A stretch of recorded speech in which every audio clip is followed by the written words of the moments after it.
We want to bring new drugs to the patient, new opportunities. They're waiting. That's kind of what it gets me out of bed every day.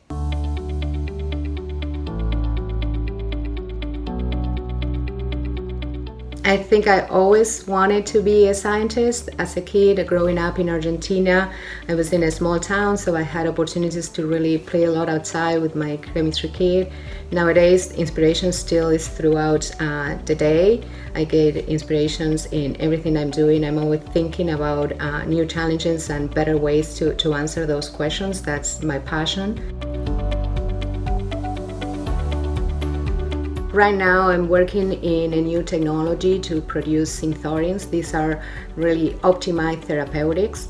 The basis for this technology is an expanding genetic alphabet, and as the name says, we can introduce new building blocks into the genetic code that ultimately is going to dictate what a protein or a drug looks like, and we can modify that.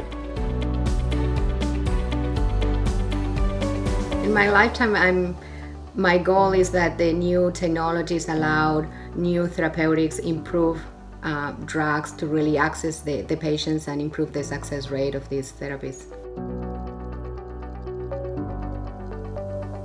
With the pandemic, we need to move all our conversations to online interactions.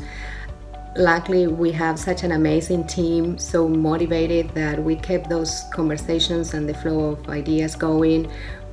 We didn't see any impact in the progress of our programs. The best part of my job is learning new things every day.